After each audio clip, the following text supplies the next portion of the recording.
നമസ്കാരം. ഇന്ന് ഞാൻ നിങ്ങളുമായി പങ്കുവയ്ക്കാൻ ആഗ്രഹിക്കുന്നത് നമ്മുടെ മനസ്സിലുണ്ടാകുന്ന വാശിയും വൈരാഗ്യം അതിനെക്കുറിച്ചുള്ള കുറച്ച് കാര്യങ്ങളാണ്. നമ്മുടെ മനസ്സിൽ നിന്ന് ആ ഒരു വാശിയും വൈരാഗ്യം എത്രയും പെട്ടെന്ന് എടുത്തു കളയുക. കാരണം നമ്മൾ ആ വാശിയും വൈരാഗ്യം കൊണ്ടു നടന്നു കഴിഞ്ഞാൽ നമ്മുടെ വളർച്ചയ്ക്ക് ആവശ്യമായ എനർജി മൊത്തം കാർന്നു തിന്നുന്നത് ആ ഒരു വാശിയും വൈരാഗ്യമാണ്.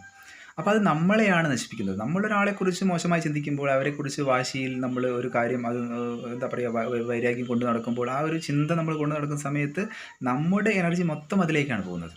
അപ്പം നമ്മുടെ വളർച്ച സാധ്യമാവില്ല. നമുക്ക് വേണ്ടത് നമ്മളുടെ ഉന്നമനം, അല്ലെങ്കിൽ നമ്മളുടെ ഏത് മേഖലയാണ് നമ്മൾ പ്രവർത്തിക്കുന്ന ആ മേഖലയിൽ നമുക്ക് വളരുക എന്നുള്ളതാണ്. അപ്പോൾ അതിന് തടസ്സമായി നിൽക്കുന്നു ഈ ഒരു കാര്യം. അപ്പോൾ നമ്മളെന്ത് ചെയ്യണം? നമ്മുടെ മനസ്സിൽ നിന്ന് ഈ വാശിയും വരികയും എത്രയും പെട്ടെന്ന് എടുത്ത് കളയണം. അത് കളഞ്ഞു കഴിഞ്ഞാൽ നമുക്കെന്താണ്? നമ്മൾ ഫ്രീ ആയി. നമ്മളത് ചുമന്ന് കൊണ്ട് നടക്കുന്നില്ല. നമ്മൾക്ക് മറ്റൊരാളോട് ദേഷ്യം ഉണ്ടെങ്കിൽ അത് നമ്മൾ കൊണ്ട് നടക്കേണ്ട ആവശ്യമില്ല.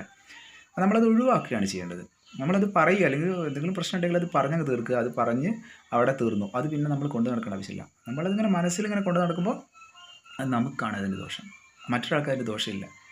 ആരാണോ അത് ചുമന്ന് കൊണ്ട് നടക്കുന്നത് അവർക്കാണ് അതിൻ്റെ ദോഷം ഉണ്ടാവുക. അതാണ് അതിൻ്റെ സത്യം. അതുകൊണ്ട് തന്നെ അത് നമ്മുടെ വളർച്ചയ്ക്ക് തടസ്സമാവുന്നു. കാരണം നമ്മുടെ എനർജി മൊത്തം അതിലേക്ക് പോകുമ്പോൾ നമ്മുടെ വളർച്ചയ്ക്ക് വേണ്ടി നമ്മൾ ഉപയോഗിക്കേണ്ട ആ എനർജി കിട്ടാതാവുകയും ഇത് ഡൈവേർട്ടായി പോവുകയും ചെയ്യുന്നതാണ്. അപ്പോൾ അതുകൊണ്ട് നമ്മൾ എത്രയും പെട്ടെന്ന് നമ്മുടെ മനസ്സിൽ നിന്ന് ആ ഒരു കാര്യങ്ങൾ ഒഴിവാക്കണം എന്നുള്ളതാണ്. അങ്ങനെയാണെങ്കിൽ മാത്രമേ നമ്മുടെ മാനിഫെസ്റ്റേഷൻ കാര്യങ്ങളെല്ലാം സാധ്യമാവുകയുള്ളൂ.